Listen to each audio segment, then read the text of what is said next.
अस्सलाम वालेकुम, आप देख रहे हैं हो क्या रहा है। मैं हूं फैसल अब्बासी, मेरे साथ मौजूद हैं आरिफ निज़ामी साहब। बहुत शुक्रिया निज़ामी साहब आपका। इसके साथ ही साथ हमें ज्वाइन किया है पीटीआई के रहनुमा राजा रियाज साहब ने। बहुत शुक्रिया राजा साहब आपका। राना सनाउल्लाह साहब मुस्लिम लीग नून के सीनियर रहनुमा हैं, वो भी कुछ देर में हमें ज्वाइन करेंगे। आज एक बहुत बड़ी डेवलपमेंट हुई है। पाकिस्तान तहरीक इंसाफ की हुकूमत ने 22 मई को PIA का तैयारा जो हादसे का शिकार हुआ था उससे मुतालिक अबूरी तहकीकाती रिपोर्ट पेश कर दी है। 4 हफ्तों में ये रिपोर्ट पेश की गई है। यकीनी तौर पे जो सरबराह हैं PIA के अरशद मलिक साहब और जो दीगर ये कमेटी थी लायक तहसीन है उनके ये इक़दाम, इससे मुतालिक भी बात करेंगे। लेकिन इसके साथ साथ एक और बड़ी डेवलपमेंट हुई है। पाकिस्तान तहरीक इंसाफ की सफ़ों में जो भूचाल बपा था उसको लेके वज़ीर-ए-आज़म पाकिस्तान इमरान खान साहब खुद एक्टिव हुए हैं। आज सीनियर वज़रा से उन्होंने मुलाकातें की हैं, जिनमें शाह महमूद साहब हैं, असद उमर साहब हैं, उसके अलावा फवाद चौधरी साहब को भी तंबीह की है उन्होंने, फैसल वाडा साहब हैं। और लग ये रहा है कि अब ये भूचाल शायद ख़त्म हो जाए। लेकिन जो पाकिस्तान तहरीक इंसाफ के अंदर इस वक्त इख्तलाफ की लहर है और हालिया दिनों में जो मुख्तलिफ रहनुमा दूबदू हुए हैं, निज़ामी साहब ये तो हालिया लहर है और इसमें राजा रियाज साहब हैं, ग़ुलाम सरवर साहब हैं, मज़ारी साहब हैं, फवाद चौधरी साहब हैं, फिर पंजाब हुकूमत के साथ भी मामलात हैं। लेकिन माजी में हम देखें तो ये सिलसिला बड़ा लंबा है। असद उमर बनाम जहांगीर तरीन बनाम शाह महमूद, इसी तरह जहांगीर तरीन बनाम परवेज़ खटक, महमूद खान बनाम आतिफ खान एंड शहराम तरक़ी, और फिर अब राजा रियाज साहब बनाम मुख्तलिफ वज़रा, आमिर लियाकत बनाम फैसल वाडा, फवाद चौधरी बनाम असद उमर, और शुरू में जावेद हाशमी बनाम शाह महमूद कुरैशी। एक लंबी सीरीज़ है इख्तलाफात की। कल आपने कहा था कि प्राइम मिनिस्टर साहब को अब खुद इस मामले में एंटर होना पड़ेगा। अब आपको क्या लग रहा है, ये जो सारे इख्तलाफात हैं ये सेटल डाउन हो जाएंगे? मेरा नहीं ख्याल कि प्राइम मिनिस्टर को मामलात की नज़ाकत का एहसास है। अगर वो होता तो आज वो शहजाद अकबर को, जो एक गैर मुंतखब स्पेशल असिस्टेंट है जिनकी सुप्रीम कोर्ट भी सदर कर चुका हुआ है, उसको कोर कमेटी में शामिल न करते। तो मेरा नहीं ख्याल कि ये मैसेज अभी उनको गया है कि ये राजा रियाज साहब ने भी कहा, अभी वज़ीर अवाबाजी का भी आप दिखा रहे थे कि जो गैर मुंतखब लोग हैं वो जवाबदेह नहीं है किसी के पास। और गालबन राय साहब ने कहा था कि हमें तो अपने हल्के में जाना पड़ता है, लोगों के सामने जवाब दें। तो ये बातें तो हैं। राय साहब अस्सलाम वालेकुम। जी अस्सलाम वालेकुम निज़ामी साहब, क्या हाल है जी? खैरियत से। राय साहब आप बताइए के आपकी शिकायत क्या है अपनी क़यादत से? जी निज़ामी साहब, मैं सबसे पहले तो एक चीज़ वाज़ेह करना चाहता हूँ कि मैं इमरान खान और तहरीक इंसाफ के टिकट पर मुंतखब हुआ हूँ और मेरा वोट जो है अखलाकी तौर पे और आइनी तौर पे मैं पाबंद हूँ कि मैं इमरान खान और तहरीक इंसाफ को वोट दूँ। लेकिन जमहूरी तौर पे मेरे पास ये इख्तियार है कि जिस चीज़ को मैं गलत समझूँ उस पर मैं एहतजाज भी करूँ और उसको बयान भी करूँ। ये मेरा एक आइनी हक है। वोट की हद तक तो मैं इमरान खान साहब के साथ हूँ। और आज मुझे इंतहाई अफसोस से कहना पड़ रहा है कि आज मेरे से मुख्तलिफ सरकारी इदारों ने रब्ता किया कि आपको क्या शिकायत है। अफसोस की बात है कि काश कोई सियासी आदमी, कोई मुंतखब आदमी मेरे से रब्ता करता कि आपको क्या शिकायत है। आज भी मुझे बड़ा दुख हुआ इस बात से। जहाँ तक बात है आपकी कि मुझे शिकायत क्या है, तो मुझे सबसे बड़ी शिकायत निज़ामी साहब ये है कि पाकिस्तान जब से बना है बहुत हुक्मरान आए, लेकिन उन्होंने एक तवाज़ुन रखा ब्यूरोक्रेसी में और सियासी लोगों में। लेकिन इमरान खान साहब ने, मुझे दुख से कहना पड़ रहा है। राजा साहब आप अपनी बात कंटिन्यू करें, बस राजा साहब आप अपनी बात कंटिन्यू करें। राना सनाउल्लाह साहब ने भी हमें ज्वाइन कर लिया है। राना साहब बहुत शुक्रिया आपके वक्त का। जी राजा साहब, मुझे दुख से कहना पड़ रहा है कि इमरान खान साहब की हुकूमत में टोटल तौर पे ब्यूरोक्रेसी ने कब्जा कर लिया है और इमरान खान ने सियासी लोगों को, चाहे उनके सियासी मुखालिफ हों या जो उनके अपने जमात के MNA हैं, उन सब को दीवार के साथ लगा दिया है। और एक मैं नहीं, तहरीक इंसाफ के बहुत से लोग तहरीक इंसाफ से इस वक्त तहरीक इंसाफ की जो पॉलिसियाँ उनकी वजह से सख्त नाराज़ हैं, नाला हैं। देखिए हम इज़्ज़तदार लोग हैं, हम अपनी ज़मीनों को बेच के, राना सनाउल्लाह साहब मेरे शहर के हैं, ये मेरी बात की तईद करेंगे कि हमने शराफत की सियासत हमेशा की है, हमने हमेशा ईमानदारी की सियासत की है।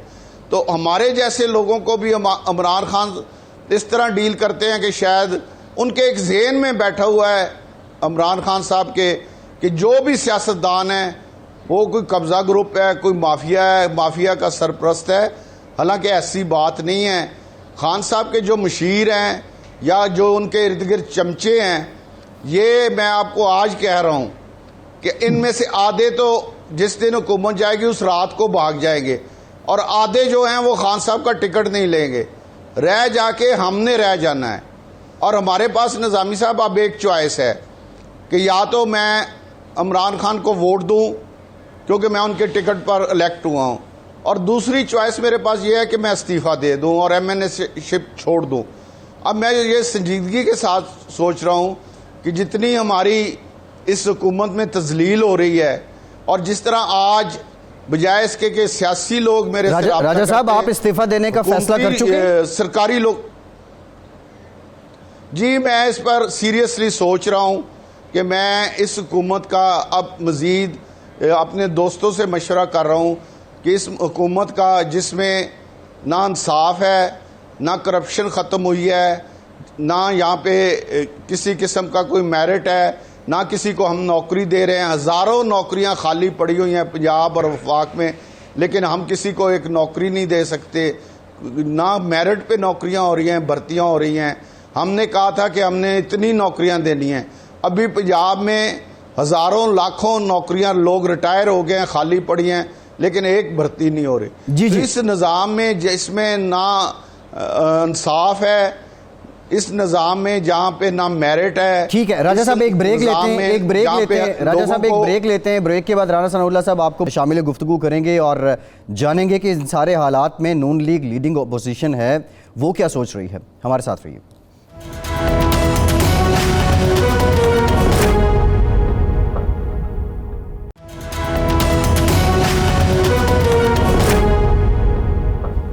ब्रेक के बाद एक बार फिर से आपको खुशामदीद कहेंगे। निज़ामी साहब, राना साहब को भी शामिल गुफ्तगू कर लेते हैं। आज शहबाज शरीफ साहब ने तो कहा कि कोरोना के बजाय वज़रा एक दूसरे से लड़ रहे हैं। राना साहब, ये बड़ा ज़बरदस्त मौका था आपके लिए बतौर लीडिंग अपोजिशन, लेकिन मानीखेज़ खामोशी नून लीग की नज़र आ रही है जो हुकूमती हलकों में चल रहा है इसको लेके, या ये कोई स्ट्रेटेजिक है, प्लान का हिस्सा है, इसलिए खुलकर नून लीग इस पर बात नहीं कर रही?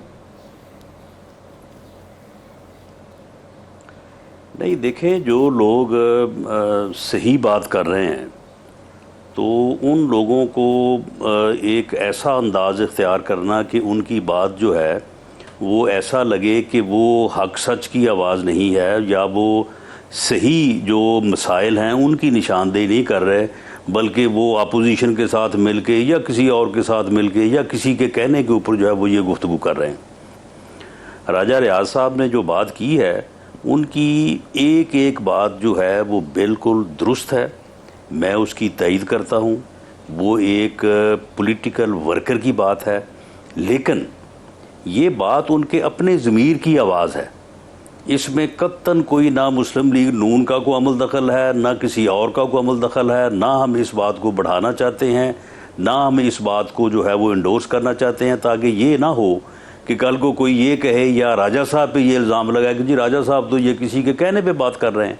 और यही होता है कि जो आदमी कोई सही बात करता है उसके जो है वो ताने बाने जो है वो किसी साजिश से जोड़ दिए जाते हैं, और फिर कहा जाता है कि ये आदमी तो जी फ़लाँ साजिश की वजह से या फ़लाँ मामले की वजह से जो है अपनी पार्टी के ख़िलाफ़ जो है वो बात कर रहा था। राजा साहब ने जो बातें की हैं, देखें, क्योंकि पाकिस्तान में जमहूरियत जो है वो डीप रूटेड नहीं है, इसलिए हर दौरे हुकूमत में हम इकट्ठे हुकूमत में भी रहे हैं, उसके बाद अपोजिशन में इकट्ठे भी रहे हैं, उसके बाद फिर हमने आमने सामने जो है वो गवर्नमेंट और अपोजिशन भी की है। हर दौर में ये मसाइल दरपेश रहे हैं, लेकिन दो चीज़ें जो हैं वो इस वक्त मुख्तलिफ हैं। एक तो ये है कि इन मसाइल में इजाफा हुआ है। ये जो शिकायत पॉलिटिकल वर्कर्स को और असम्बली मेंबर्स को पहले होती रही हैं वो आज भी हैं, लेकिन पहले से ज़्यादा हैं, जैसे राजा साहब ने बात की है। दूसरा यह है कि PTI का तो नारा था ये कि हमने इन चीज़ों को ख़त्म करना है, तो जब ख़त्म करने का नारा हो और वो शिकायत जो है वो बढ़ जाए तो फिर ठीक है, जो लोग फिर हक सच की आवाज़ करने का दम खम रखते हैं उन्हें ये आवाज़ जो है वो बुलंद करनी चाहिए। अलबत्ता मैं राजा साहब की इस बात से इत्तेफाक नहीं करता। ठीक है, वोट उन्हें जो है, जो आइन उनको पाबंद करता है कि वो फाइनेंशियल बिल और पीएम के इलेक्शन में वो पाबंद हैं अपनी पार्लिमानी पार्टी के फैसले के मुताबिक वोट देने के, बिल्कुल उन्हें उसकी पाबंदी करनी चाहिए। लेकिन इस्तीफ़ा देना जो है वो कोई ऑप्शन नहीं है। इस तरह से तो फिर जो बहुत आदमी सही बात करेगा वो इस हाउस से बाहर जाता जाएगा और इस तरह से ये आवाज़ें जो हैं ये कमज़ोर होंगी। ज़रूरत इस बात की है कि ये आवाज़ें तवाना हों और जो लोग बात करते हैं वो अपने तरीके से, अपने सलीके से और आइन और कानून के मुताबिक जो है वो अपनी आवाज़ बुलंद करें ताकि ये चीज़ें ख़त्म हों, ये चीज़ें जो हैं वो कम हों। ब्यूरोक्रेसी का रोल जो है वो अपना इख्तियार जो है वो उसी हद तक रहे जहाँ तक उनका इख्तियार है। जो पॉलिटिकल डोमेन है ये बहुत ज़्यादा इनक्रोच हुआ है और ये आज से नहीं, ये पहले से इनक्रोच है और किसी दौर में ज़्यादा इंक्रोचमेंट बढ़ जाती है, किसी दौर में ज़रा कम हो जाती है, लेकिन ये मुकम्मल तौर पे जो है वो ख़त्म होनी चाहिए और अवामी नुमाइंदों का रोल जो है, सियासी जमातों का जो रोल है, सियासी कारकुनों का जो रोल है, उसे भी उजागर होना चाहिए। जी जी हाँ। अच्छा राजा साहब, आप ये चलते चलते एक बात कर गए कि सियासी तौर पे तो आपको बिल्कुल किसी ने एंगेज नहीं किया कि क्या आपकी शिकायत है, लेकिन सरकारी मुलाजमों ने आपसे पूछा, तो ये सरकारी मुलाजमों से आपकी क्या मुराद है? जी, जो हुकूमत के मुलाजम लोग हैं उन्होंने आज मेरे से रब्ता किया और पूछा जी कि क्या आपका इशू है। तो मैंने उन्हें कहा कि आप कौन होते हैं मेरे से ये बात पूछने वाले कि मेरा क्या इशू है। मेरे से बात करनी है तो मेरा लीडर, मैंने इमरान खान की टिकट पर इलेक्शन लड़ा है, वो या उनका कोई मुंतखब नुमाइंदा जो मुंतखब हो वो मेरे साथ बात करे। आपके पास कोई ये गुंजाइश नहीं कि मेरे साथ बात करे। और मैं समझता हूँ कि ये आज मेरी दोबारा एक कंसल्ट की गई है। और जिस तरह राना सनाउल्लाह ने कहा है कि ब्यूरोक्रेसी ने इंक्रोचमेंट की हुई है, मैं ये दावे से कहता हूँ कि पाकिस्तान जब से बना है जितनी इंक्रोचमेंट आज है, मैं मियाँ शहबाज शरीफ के साथ सीनियर मिनिस्टर रहा हूँ और 3.5 साल मैंने उनके साथ काम किया है, 1.5 साल मैंने उनका एज ए अपोजिशन लीडर मुकाबला किया है। लेकिन उनके दौर में भी इतना तवाज़ुन था, सियासी लोगों की इतनी कदर थी, इतनी इज्जत थी। और बेनज़ीर साहिबा के साथ रहा हूँ, पीपल्स पार्टी में रहा हूँ कि सियासी लोग जो होते हैं, सियासी जो वर्कर होते हैं, जुल्फ़िकार अली भुट्टो ने एक वर्कर को ने पूछा कि हमारी क्या हैसियत है, तो उन्होंने अपनी वज़ीर आज़म की कुर्सी पे वर्कर को बिठाया कि उन्होंने कहा ये तुम्हारी हैसियत है। आज हमारी हैसियत बतौर MNA ये है कि हमसे किसी सियासी ने राब्ता नहीं किया कि आपका क्या इशू है। हमें गवर्नमेंट के मुलाजिम पूछ रहे हैं कि आपका क्या इशू है, जो कि हम हरगिज़ उनको नहीं बताएंगे। बिल्कुल। ये गवर्नमेंट के मुलाजिम से क्या मुराद है आपकी? ये कोई नहीं, मैं पूछ रहा था कि कोई इंटेलिजेंस एजेंसी के लोग हैं गवर्नमेंट के जो आपसे रब्ता कर रहे हैं? जी, आप ये कह सकते हैं कि किसी एजेंसी के बंदे ने मेरे से रब्ता किया। मैं आपको और मजीद आसान कर देता हूँ। लेकिन निज़ामी साहब देखें, मेरा इशू ये है कि आज पेट्रोल सस्ता है, पूरे मुल्क में पेट्रोल वाफर है, लेकिन लोगों को दस्ताब नहीं। मेरा इशू ये है कि आज महंगाई इतनी ज़्यादा है, गंदम जो है 1800 रुपये मन हो गई है, थैला जो है वो जो गवर्नमेंट ने कहा था कि 800 का होगा वो 1200 का बिक रहा है, कोई पूछने वाला नहीं। एक वजीर साहिबा हैं वो कह रही हैं कि 19 किस्म का कोरोना है। देखिए, ये इस तरह हुकूमतें नहीं चलती। यहाँ पे लॉ एंड ऑर्डर की पोजीशन ये है कि आपको मेरे से ज़्यादा बेहतर अंदाज़ा है। रिश्वत का ये हाल है कि जहाँ 10,000 रुपये में काम होता था जब PTI की हुकूमत आई, वो आज 30,000 में होता है। हम MNA में हैं, मैं किसी सरकारी अफसर को फ़ोन करूं, अगर वो दफ्तर में नहीं तो वो रिंग बैक करना। आज तक मैं MPA रहा हूं, मैं मिनिस्टर रहा हूं, अपोजिशन में रहा हूं, इवन हारा हुआ रहा हूं कि मेरे पास कोई ओहदा नहीं, लेकिन मैंने किसी अफसर को फ़ोन किया तो उसका रिंग बैक आता था। आज मैं मुंतखब MNA हूँ, मैं किसी को फ़ोन करता हूँ तो वो मुझे वापसी फ़ोन करना मुनासिब नहीं समझता। ये कहा गया कि आपने इन MNA MPA का हाई लेवल पे, वज़ीर आज़म लेवल से ये कहा गया कि आपने इनका कोई काम नहीं करना। तो इसके बाद क्या हैसियत रह गई हमारी, क्या हमारे पास अखलाकी जवाज रह गया है कि हम इस हुकूमत को। जी राणा साहब। जी निज़ामी साहब। जी राणा साहब, ये बताएं कि ये जो इन्होंने बात की है कि गैर सियासी लोगों ने, जिनको उन्होंने ये माना कि एजेंसियों के लोग हैं, ये इनका क्या काम है कि ये इलेक्टेड MNA से और अहदेदारों से पूछगिछ करें या पूछें कि आपकी क्या शिकायत है। ये तो इस हुकूमत की खासी कमज़ोरी लगती है मुझे। और दूसरा ये कि जो फवाद चौधरी साहब ने जो बातें की हैं और जो बातें ज़बान ज़्यादा ख़ास आम थी, वो बीच चुराए के भांडा फोड़ दिए। किसको मालूम नहीं था कि जहांगीर तरीन और असद उमर के क्या अख्तलाफात हैं और शाह महमूद कुरैशी का क्या मामला है। तो ये इसका क्या मतलब लिया जाए कि खान साहब एक दूसरे से लड़ा रहे हैं इनको, या ये हुकूमत कमज़ोर पड़ती जा रही है? नहीं, देखें, जब इस किस्म के इख्तलाफात या राजा रियाज साहब जो बात कर रहे हैं, ये तो कोई इख्तलाफात की बात नहीं कर रहे। ये तो अपने साथ जो एक MNA के साथ रवैया है, ये उसकी बात कर रहे हैं। और ये इन शिकायत का तो अजाला होना चाहिए। इसके ऊपर जो है वो कोई दूसरी राय नहीं होनी चाहिए। तो ये मामला तो ये ऐसा है कि कोई सीनियर आदमी, जो पार्टी का सीनियर आदमी है और या जो गवर्नमेंट में जो पॉलिटिकल सीनियर पोजीशन पे लोग हैं, ये काम राजा रियाज साहब खुद करते रहे हैं। जब ये सीनियर मिनिस्टर थे, मैं भी इनके साथ उसी कैबिनेट में था, तो MPAs को गिले हो जाते हैं, कोई ना कोई मसला जो है वो बन जाता है। तो उसका फौरी तौर पे जब भी कभी पता चलता था कि जी फलां आदमी को गिला है, तो उस सीनियर लेवल से जो है वो रब्ता किया जाता था। तो ये उनका गिला बिल्कुल जायज़ है। उन्होंने बड़े यानी पार्टी डिसिप्लिन में रहते हुए उन्होंने on the floor of the house जो है वो पहले बात की है। उसके बाद फिर उन्होंने अगर किसी प्रोग्राम में बात करना पड़ी है तो बात की है। तो चाहिए तो ये था कि जब इनकी बात on the floor of the house हुई थी, तो उसके ऊपर जो है वो फौरी तौर पे जो सीनियर पोजीशन पे लोग हैं, जिनका हर वक्त जो है वो वज़ीर-ए-आज़म से भी रब्ता है, इनसे भी रब्ता है, क्योंकि आखिर एक MNA जो है, MNA एक ऐसी जो है वो आइडेंटिटी है कि जिसके वोट से जो है वो वज़ीर-ए-आज़म बनता है, जिसके वोट से लीडर ऑफ द अपोजिशन बनता है, जिसके वोट से जो है वो गवर्नमेंट बनती है।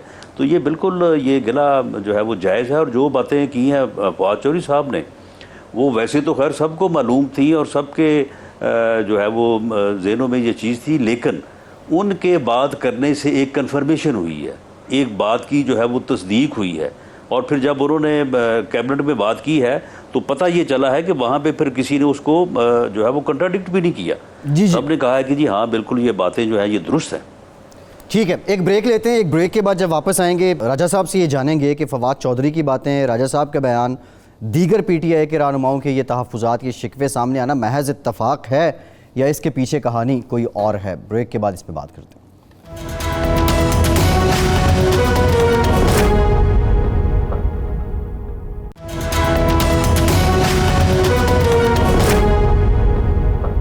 ब्रेक के बाद एक बार फिर से आपको खुशामदीद कहेंगे। निज़ामी साहब, ये जितने भी नाराज़ लोग हैं PTI के, एक चीज़ बड़ी कॉमन है, वो टैची के सूटकेस का बार बार जिक्र करते हैं। ये माजरा क्या है निज़ामी साहब? जी, ये ज़ाहिर है जो गैर मुंतखब नुमाइंदे हैं, जो बाहर से हैं, जिनके पास बाहर के पासपोर्ट हैं, आपको नाम भी पता है उनके, वो उन लोगों की तरफ वाज़ेह इशारा है। प्लस ये जो राजा साहब से पूछने वाली बात यह है कि ख्वाजा शिराज महमूद हैं, इन्होंने भी आपकी तरह बड़े गिले किए हैं, कल आपके साथ ही शायद प्रोग्राम में भी थे। फिर ये रियाज मज़ारी हैं, फिर और भी बड़ी खिचड़ी पक रही है। आपने जहांगीर तरीन का भी नाम लिया। जहांगीर तरीन भी जो प्रिंसिपल सेक्रेटरी हैं, उनसे तंग होके तो पार्टी वो जो कुछ हुआ बाद में उनको मुबारक करा दिया, कहते थे ब्यूरोक्रेसी की कमज़ोर होनी चाहिए, जो है मजबूत होती जा रही है गिरफ्त कमज़ोर होने की बजाय।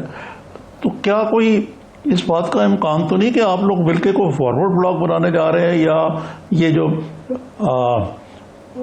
अख्तर वेंगल साहब वाला जो मामला हुआ उसके बाद कुछ अपनी बारगेनिंग पोजीशन बढ़ाना चाह रहे हैं? क्या मसला है? जी निज़ामी साहब, मैं अर्ज़ करूं कि मेरा कोई ग्रुप नहीं है। हालांकि पीटीआई में एक ग्रुप भी मौजूद है जो 20-22 लोग हैं और वो इकट्ठे हैं हर इशू पे, लेकिन मैं उसमें शामिल नहीं हूँ। ना मेरा कोई फॉरवर्ड ब्लॉक है, मेरा वोट इमरान खान के लिए है, ना इसके लिए मुझे किसी को रब्ता करने की ज़रूरत है, ना मैं समझता हूँ कि किसी को रब्ते की ज़रूरत है। मेरे पास दो चॉइस हैं, एक कि मैं इमरान खान को वोट ज़रूर दूंगा जब तक MNA हो, और दूसरा मैं अगर बहुत ज़्यादा महसूस किया कि मैं इस सिस्टम में नहीं रहूं तो मैं इस्तीफ़ा दूं। ये मेरे क्लियर मैं आपको बता रहा हूं। मैं आपसे रिक्वेस्ट करता हूं कि आप इमरान खान को मैसेज करें कि मेरा वोट इमरान खान के लिए है, लेकिन मेरे से कोई रब्ता ना करे, क्योंकि मैं इस निज़ाम को सही नहीं समझ रहा। जो कुछ हो रहा है इसमें सियासी लोगों की तजलील हो रही है और ब्यूरोक्रेसी और गैर मुंतखब लोग उन्होंने कब्ज़ा कर लिया है इस हुकूमत पे। तो मैं ऐसी हुकूमत का हिस्सा, और ऐसी हुकूमत जिसमें ब्यूरोक्रेसी और गैर मुंतखब लोगों ने, जिन्होंने कल इमरान खान को छोड़ के भाग जाना है और जिन्होंने का पाकिस्तान के साथ कोई इंटरेस्ट नहीं है, वो सिर्फ अपने मफादात के लिए यहाँ पे अपने इक़्तिदार के लिए ऐसे ऐसे लोग जो काउंसलर नहीं बन सकते, जिनको मोहल्ले में कोई जानता नहीं, अपने गांव में कोई जानता नहीं, वो इस वक्त हुकूमत के नुमाइंदे बने हुए हैं। वो इस वक्त हुकूमत तरीक़े इंसाफ की तर्जमानी कर रहे हैं। तो इस पर रोना ही आ सकता है, और क्या हो सकता है अगर हम तरीक़े इंसाफ के साथ सिंसियर हैं। जी। और एक पार्टी को छोड़ के इस तरफ आए थे निज़ामी साहब, एक सोच को लेके आए थे, एक नज़रिए को सामने रखते हुए आए थे, लेकिन आज तो हमें इसमें कुछ भी नज़र नहीं आ रहा, बल्कि हमें तो शर्मिंदगी हो रही है कि हमने ये इतना बड़ा फैसला एक बड़ी सोच, एक बड़े नज़रिए और एक बड़े नारे के सामने किया था। आज वो सारा कुछ चकनाचूर होता नज़र आ रहा है। तो उस पर शर्मिंदगी हो रही है कि हमने इतना बड़ा फैसला किया और उस फैसले का अंजाम ये है कि आज मुंतखब लोगों की तजलील हो रही है, और गैर मुंतखब लोग और चमचागिर लोग और वो लोग जो पाकिस्तान से मोहब्बत नहीं करते, जिनको अपने मफादात हैं, अपनी जिन्होंने करप्शन करनी है, उन्होंने कब्जा किया। जी। अच्छा राणा साहब, ये बताएं कि आप तो क्योंकि अपोजिशन में, तो अब ये फ़िरौन के घर अगर मूसा पैदा हो गया तो आपको तो कुछ अपोजिशन करने की लगता है कोई ज़रूरत ही नहीं है। लेकिन मेरा आपसे सवाल ये है कि आपकी हुकूमत में भी ये बैग वाले या इस टाइप के लोग, स्पेशल असिस्टेंट या बशीर तो होते थे।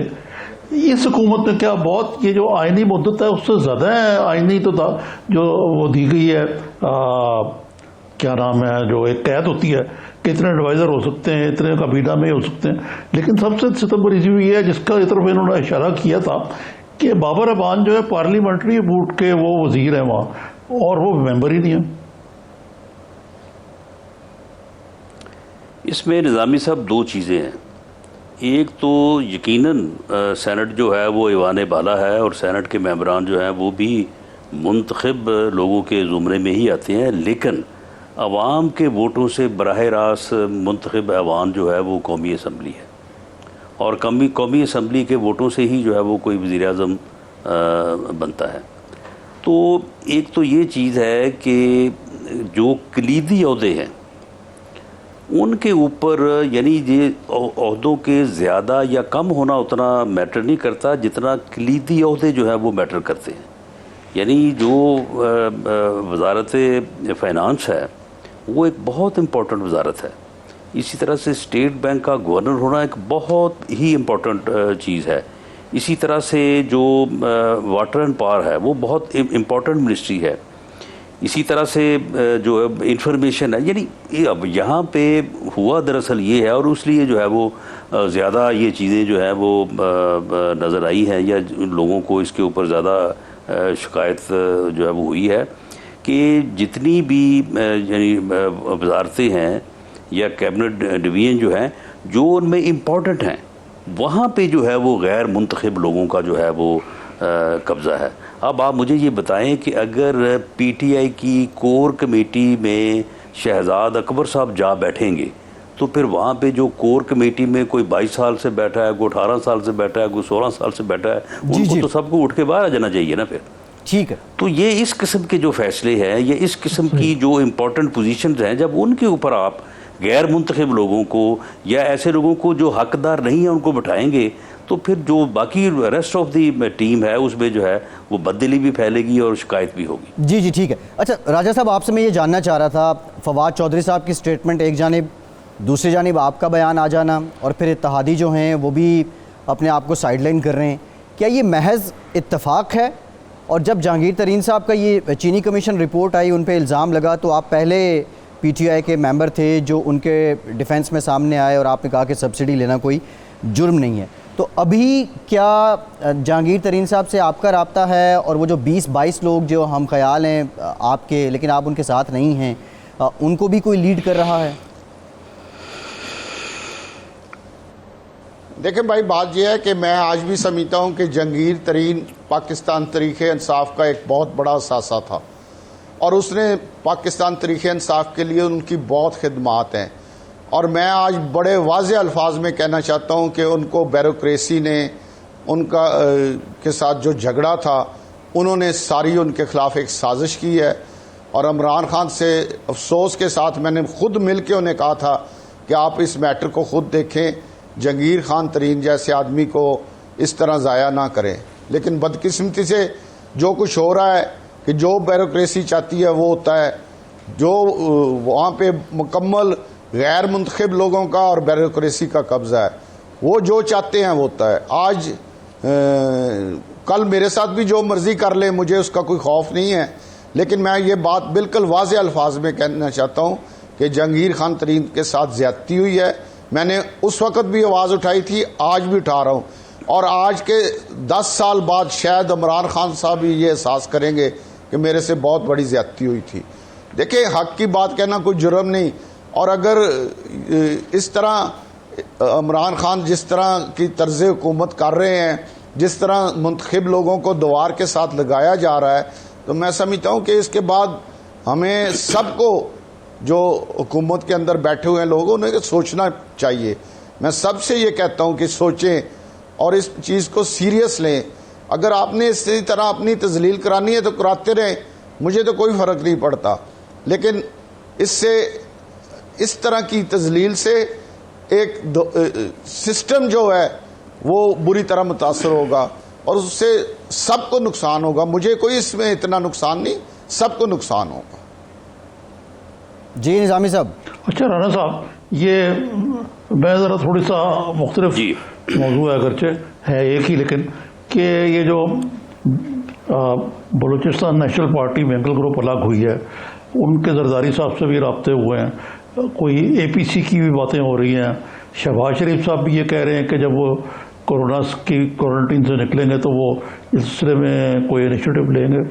तो कोई ऑपोजिशन की कोई जॉइंट मूव जो है, इसका कोई इम्कान है? और इस संबंध से मैं मेंगल साहब का और शहबाज शरीफ साहब के भी राब्ते हो रहे हैं। देखें, ये जितने भी ऑप्शंस की आपने बात की है, ये सारे ऑप्शंस हो सकते हैं, सारे ऑप्शंस अवेलेबल हैं और ये जमहूरी है, आइनी है, अंडर द रूल्स हैं। इनके ऊपर अगर कोई काम करता है तो ये कोई गैर आइनी बात नहीं है, जो कोई रूल से ओवर एंड अबव बात नहीं है।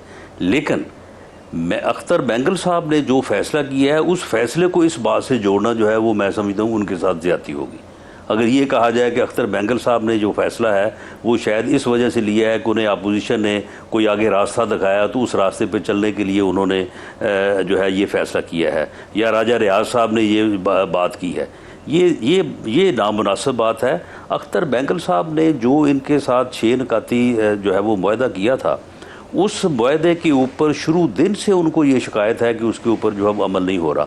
ठीक 6 महीने बाद उन्होंने ये बातें on the floor of the house भी और ईवान से बाहर भी उन्होंने ये बातें वो करते रहे हैं। पिछले साल भी उन्होंने आगे डेडलॉक पैदा किया था और उन्होंने कहा था कि जी आप इनके ऊपर अमल करें, वरना जो है वो हम अपने फैसले पर नज़रसानी करेंगे। उस वक्त भी कुछ लोगों ने मिलकर और ख़ास तौर पे जहांगीर तरीन साहब जो है वो इस मामले में पेश थे। अब देखें जहांगीर तरीन साहब का जो है वो हम उन्हें अच्छा कहें या बुरा कहें, लेकिन अगर पीटीआई के नुक्ता नज़र से या इमरान खान साहब की सियासत के नुक्ता नज़र से अगर उनको देखा जाए तो उनका बड़ा मकाम है। उनका पीटीआई के हवाले से एक आदमी ने अपनी सियासत जो है वो कुर्बान कर दी, सेक्रीफाइस कर दी, तो उनका एक बड़ा मकाम है। और जहांगीर तरीन जैसे आदमी का बेबस हो जाना और उनका ये कहना कि मैं जो principal secretary to prime minister है वो मेरे खिलाफ साजिश कर रहा है, उसकी वजह से मैं सवाल ये है आपसे पीछे हटा हूँ, उसके बाद तो फिर कोई चीज़ बाकी नहीं बचती। राणा साहब, अभी निज़ामी साहब ने भी कहा था कि हंडिया जो है वो बीच चौराहे फूट गई है। मरियम नवाज साहिबा ने आज से 2 साल पहले ये कहा था कि हंडिया हम देखेंगे कि बीच चौराहे फूटेगी। अब हंडिया तो फूट रही है लेकिन नून लीग हमें नज़र नहीं आ रही। आज भी जो कौमी असम्बली में ख्वाजा साद रफ़ीक साहब बोले हैं, आपके दीगर लोग बोले हैं, बतौर लीडिंग अपोजिशन ये आपके पास एक इशू था, एक मामला था, लेकिन नून लीग नहीं बोल रही है और इस मामले को लेके और दीगर मामलात पे भी हुकूमत पे उस तरह तनकीद नहीं कर रही है। इसकी वजह क्या है? मैंगल साहब अलहदा हो गए, ये एक मौका था आपके पास, इस मौके से नून लीग फ़ायदा क्यों नहीं उठा रही, या कोई लंबी कहानी है, कोई समझौता हो चुका है? मेरा ख्याल है कि अगर अपोजिशन जो है वो रियाज साहब की बातों के ऊपर जो है वो आवाज़ उठाए या इस तनकीद को बढ़ाने की कोशिश करे तो मेरा ख्याल है कि ये हमाकत से कम नहीं होगा। अब राजा रियाज साहब की जो बातें हैं, आप मुझे ये बताएं कि इससे बढ़ के और तनकीद गवर्नमेंट के ऊपर अपोजिशन क्या कर सकती है? अपोजिशन जो है वो गवर्नमेंट की पॉलिसियों के ऊपर जो है वो जिन अल्फाज में तनकीद करेगी, उन अल्फाज का जो है वो इन अल्फाज के सामने क्या वज़न होगा? एक आदमी जो गवर्नमेंट में बैठा है और वो वहाँ पे उन वाक़यात की बात कर रहा है, उन चीज़ों की बात कर रहा है जिससे वो बराह रास्त जो है वो जो उसे दरपेश है। अब जहांगीर तरीन साहब का ये कहना कि principal secretary to prime minister ने मेरे ख़िलाफ़ साजिश की है और उसने साजिश के तहत जो है वो मुझे पार्टी में जो है वो उसने मुझे डाउनग्रेड किया है और मुझे पीछे हटाया है, आप मुझे बताएं कि क्या अपोजिशन जो है इसमें किसी चीज़ का इजाफा कर सकती है? जहांगीर तरीन के इस वजन को जो है वो अपोजिशन जो है वो बढ़ा सकती है? ये तो बड़ी अंडरस्टूड वाज़ेह बातें हैं कि इनको क्लैरिफाई करने की जरूरत नहीं है। आपको तो कुछ करने की ज़रूरत ही नहीं है, बिल्कुल कोई ज़रूरत नहीं है। अच्छा राय साहब, ये सवाल मुख्तसर जवाब दे दें कि आपने कहा कि 20-22 लोगों का फॉरवर्ड ब्लॉक के आगे ग्रुप ऑलरेडी मौजूद है, तो क्या वो भी ये इस किस्म का ऐलान करेंगे कि हम इस्तीफा दे देंगे अगर ये मामला ऐसे चलते रहे तो? जी, वो भी सख्त नाराज हैं, उनके साथ हुकूमत राब्ता कर रही है और वो शायद क्या अपना पॉइंट ऑफ व्यू रखते हैं, मुझे ये पता है कि वो ग्रुप है, लेकिन उनका पॉइंट ऑफ व्यू क्या है वो खुल के सामने आते हैं या हुकूमत से मुज़ाकरात करते हैं, इस बारे में मैं नहीं कह सकता। लेकिन ये मुझे पता है कि वो सख्त नाराज़ हैं। उनको जो मेरे एहतजाज है या जो मैंने बातें की हैं वो 100% उनके भी ये इश्यूज़ हैं, लेकिन वो अपना क्या तरीक़ाकार इख्तियार करते हैं उस बारे में मैं नहीं कह सकता। मैं बड़ा वाज़ेह हूँ, मैं अकेला हूँ, मेरे साथ कोई नहीं और ना मैं किसी के एजेंडे पे हूँ। मेरा वोट इमरान खान के लिए है क्योंकि मैं उसके टिकट पे मुंतखब हुआ हूँ। मेरे पास चॉइस 2 ही है, मैंने पहले शुरू में आपको कहा था कि या इमरान खान को वोट दूं या इस्तीफा दूं। इस बारे में फैसला मैं बहुत शुक्रिया। राजा रियाज साहब हमारे साथ मौजूद थे, पीटीआई के रहनुमा। राना सनाउल्लाह साहब, आपका भी शुक्रिया, मानो का शुक्रिया। एक ब्रेक लेते हैं, लेकिन नून लीग जो लंबी तान के सो रही है, क्या पीपल्स पार्टी के लिए कोई मौका आ रहा है कि पंजाब में फिर से आ जाए? इससे मुतालिक बात करेंगे। पीआईए प्लेन क्रैश की भी बात करेंगे, रिपोर्ट की बात करेंगे, प्लेन क्रैश की जो रिपोर्ट आ गई है। एक ब्रेक के बाद हमारे साथ रहिए।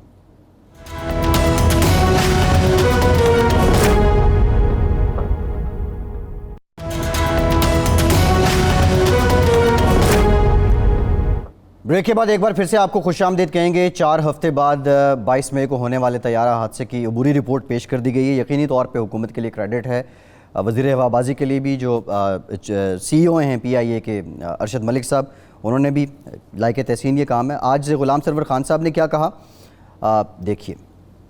पायलट और को पायलट फोकस्ड नहीं थे, उनके ज़हन पे कोरोना सवार था। 4 पायलट्स जिनकी डिग्रियां जेली निकली, 860 पायलट्स के एग्जामिनेशन, उनमें से 262 ऐसे पाए गए कि उन्होंने खुद एग्जाम नहीं दिया, उनकी जगह किसी ने एग्जाम दिया। 9 पायलट्स ने रोते रोते कन्फेस भी कर लिया। हमने ये फैसला किया है कि ऐसे तमाम लोग, उन्हें शो का चार्जशीट प्रोसीडिंग शुरू कर दी गई हैं, कि वो जहाँ भी काम कर रहे हैं इमीडिएटली उन सारों को ग्राउंड करना कि वो फ्लाई ना कर सके। इसमें क्रिमिनल प्रोसीडिंग्स भी होंगी।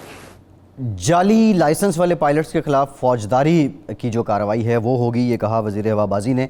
निज़ामी साहब, ये तो 4 हफ्ते बाद रिपोर्ट आई, लेकिन हादसे के 4 दिन बाद आपने भी कुछ ऐसी बात की थी। पहले ज़रा वो देख लेते हैं एग्जैक्टली आपने क्या कहा था, फिर इस पे बात करते हैं।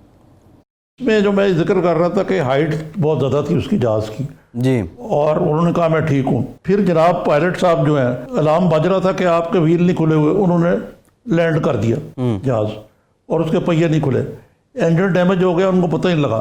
फिर वो 3000 फुट हाइट भी नहीं अचीव कर सके।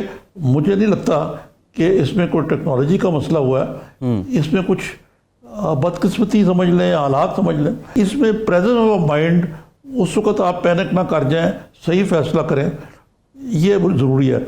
अब ये तो अगर यूँ होता, ये होता, फलां होता, अब वो जब वो क्रैश लैंड किया उसने, जब पहले जा रहा था वो जी, तो वो रनवे पे शायद थोड़ा नुकसान होता, बाकी लोग बच जाते जी, ऐसे ही। लेकिन उन्होंने टेक ऑफ किया, उड़ा दिया अपनी बेस्ट जजमेंट में। उस द प्रोसेस में डैमेज हो गए इंजन, तो ये ट्रेजेडी हुई। अब आप देखिए, इंतजार करें हम रिपोर्ट का। निज़ामी साहब, ऑलमोस्ट ये जो बुरी रिपोर्ट आई है उसमें इसी तरह की बात है, जिम्मेदारी तो अभी नहीं डाली गई क्योंकि मुकम्मल रिपोर्ट अभी नहीं आई। जी हाँ, लेकिन ये जो बात हाँ, आपने की है और ये टेक्निकली जी, ये टेक्निकली इसको कहते हैं हॉट एंड हाई, वो बहुत ऊंची उड़ान पे था, लेकिन पायलट अक्सर वो करके भी डायरेक्ट कर लेते हैं, इसमें कोई शक नहीं है। लेकिन ये देखें ना, पीआईए के अंदर जो माहौल है, आपने पीआईए के सीईओ को भी कोई क्रेडिट दिया, कोई क्रेडिट नहीं जाता उनको। ये माहौल इस किस्म का कि गप्पे मार रहे हैं, कोरोना वायरस पे बातें हो रही हैं, क्योंकि अगर आप कभी कॉकपिट में जाए तो बड़ा रिलैक्स्ड एटमोसफेयर होता है, लेकिन इतना भी रिलैक्स नहीं होना चाहिए कि आपको दुनिया माफिया की खबर ही ना हो। और इसमें जो दूसरा नई बात जो है वो ये है, जो एयर ट्रैफिक कंट्रोल की जो मुजरमाना गफलत है, कि जब वो जहाज़ सारी चीज़ों के बावजूद क्रैश लैंड किया तो उसका इंजन के पुर्जे भी बुकर गए वो ड्राइव उसके ऊपर, रनवे के ऊपर, लेकिन जो एयर ट्रैफिक कंट्रोल है उसके कानों पर जूं तक नहीं रेंगी और उन्होंने इनको वार्न नहीं किया कि भाई ये क्या कर रहे हैं आप। और इसके शाह खजाने के तौर पे जो कुछ हुआ, इसमें अब उन्होंने ये भी कहा है कि जनाब वो 7 बजे तक अपनी शिफ्ट करते रहे, ये नहीं कि बिजनेस एज यूजुअल चले जी 100 बंदा मर गया है तकरीबन और उनके कानों में जू नहीं रेंगी। ये सीए एयर ट्रैफिक कंट्रोलर जो उनके तहत आते हैं, पीआईए, ये फिर जाली डिग्री की जो बात हुई है वो आप देखें, सबको पता है कि ये पायलट्स जो हैं किस किस्म के मोराल होता है और क्या तरीके होते हैं। जी, जाली लाइसेंस के बाद आपको जाली डिग्री के बाद आपको लाइसेंस भी दे देना, इसका मतलब है कि पीआईए का सारा सिस्टम जो है इंतहाई लैक्स है। जी जी, तो आज तो मैंने देखा कई सो कॉल्ड एक्सपर्ट्स बड़े वर्डिक्ट दे रहे थे, हमने तो ऐसे ही बतौर साफी बात की थी जो आपने अभी चलाया, लेकिन ये इनको जो पायलट्स की में जो ये पीआईए को और चीज़ों के अलावा यूनियन बाजी खा गई है। पायलट्स की एसोसिएशन ब्लैकमेल करती रहती है, यूनियंस ब्लैकमेल करती रहती हैं। ये जब तक पीआईए को प्राइवेटाइज नहीं करेंगे, चाहे 1 रुपये का दे दें आप, ये अब इतना इसका मामला जो है वो ख़राब है कि इसके सेफ्टी कंसर्न जो पिछले भी माजी के भी बताया उन्होंने, इसके होते हुए आम मुसाफिर जो है वो जानते बूझते हुए बेचारा किस कॉन्फिडेंस के साथ वो इस एयरलाइन पर ट्रेवल करेगा। जी जी, ये बात बिल्कुल ठीक है आपकी निज़ामी साहब। मैं जो क्रेडिट की बात कर रहा था, मैं रिपोर्ट 4 हफ्तों में मुरतब करने पे बात कर रहा था, क्योंकि पहले भी हादसा होते रहे लेकिन रिपोर्ट्स आने में बहुत टाइम लग गया, इसलिए मैं सरवर खान साहब को भी उन्होंने मुरतब नहीं की। ये रिपोर्ट जो मुरतब की है वो इसका क्रेडिट आप दें एविएशन मिनिस्टर को, जी आप ये इसका क्रेडिट दें जो कमेटी है उसको। जी इसमें पीआईए तो उसमें फरीक था। जी जी ठीक आप ठीक ये बात ठीक समझ नहीं रहे। ठीक ठीक मैं फिर निजामी ये है साहब कि आपकी एक बात और समझ चीज गया। जी एक और लालच जो होता है, एक और लालच जो होता है कि जो पायलट्स हैं वो ज्यादा से ज्यादा फ्लाइट्स करना चाहते हैं। बड़ी देर तो देना, लॉकडाउन की वजह से पीआईए बंद रहा है। जी फिर इनको पायलटों को जल्दी होती है कि यार ज़्यादा से ज़्यादा फ्लाइट करें। और यहाँ भी जो इंतज़ामिया है और सीए उसका आ जाता है रोल कि जनाब आप किस हद तक डिसिप्लिन कर रहे हैं। आपको पता है कि पाकिस्तान में नहीं, बाहर हीथ्रो एयरपोर्ट पे पायलट पकड़े गए कि उन्होंने वो अपना टोन है और जहाज़ चलाने के लिए आ गए। जी हमारे यहाँ तो कोई क्रॉस चेक है ही कोई नहीं। जी ठीक है निजामी साहब, बहुत शुक्रिया। प्रोग्राम का वक्त खत्म हो गया, बहुत शुक्रिया। आज के प्रोग्राम से इतनी, फैसल अब्बासी को इजाज़त दीजिए।